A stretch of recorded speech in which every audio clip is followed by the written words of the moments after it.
చెప్పి వారు చెప్తున్నారు. ఆమెను అడిగి తెలుసుకుందాం. నమస్కారం అమ్మ. మీరు పార్టీలో గతంలో పనిచేసి ఇక్కడ చైర్మన్గా చేశారు, అప్పుడు కూడా అభివృద్ధి చేశారు.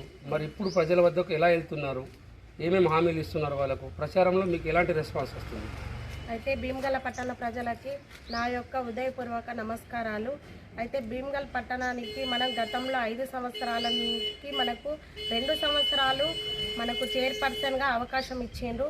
తర్వాత 3 సంవత్సరాలు నేను కౌన్సిలర్గా కొనసాగాను. అప్పుడు నేను గత ప్రభుత్వంలో చాలా అభివృద్ధి పనులు చేశాను.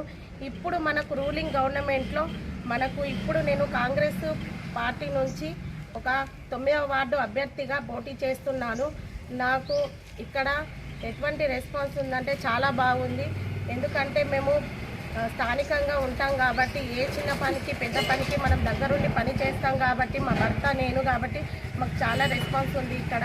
అంతేకాకుండా ఇప్పుడు ఈ గవర్నమెంట్లో మనకు సునీల్ అన్న మనకు గొప్ప అవకాశం ఇచ్చిండు నాకు కౌన్సిలర్గా. ఇప్పుడు నేను అందుకొరకు ఈ 9వ వార్డులో పోటీ చేస్తున్నాను.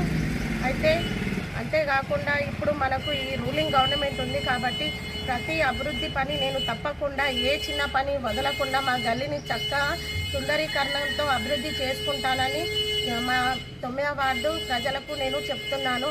అంతేకాకుండా ఇప్పుడు మనకి ఇన్ఛార్జ్ సీతక్క మినిస్టర్గా మనకు వచ్చింది కాబట్టి సునీల్ అన్న ద్వారానే మనకు ఏ ఫండ్స్ ఉన్నా, ఏ పెన్షన్లు ఉన్నా, ఏ రేషన్ కార్డులు ఉన్నా, ఫ్రీ కరెంటు బిల్ అయినా కానీ, రైతులకు బోనస్ 500 కానీ, తర్వాత ఇంకా వివిధ కార్యక్రమాలు కూడా మనకు కళ్యాణ లక్ష్మి, CMRF ఇటువంటి అన్ని పథకాలు కొనసాగుతూ ఉంటాయి. కాబట్టి ఇప్పుడు మనకు అధికారంలో పార్టీ ఉన్న అభ్యర్థిని మనం గెలిపించుకుంటే తర్వాత కూడా మనం చాలా అభివృద్ధి పనులు చేసుకోవచ్చని నేను మీ ముందుకు వచ్చి 9వ వార్డు ప్రజలకు చాలా ముఖ్యంగా చెప్తున్నాను.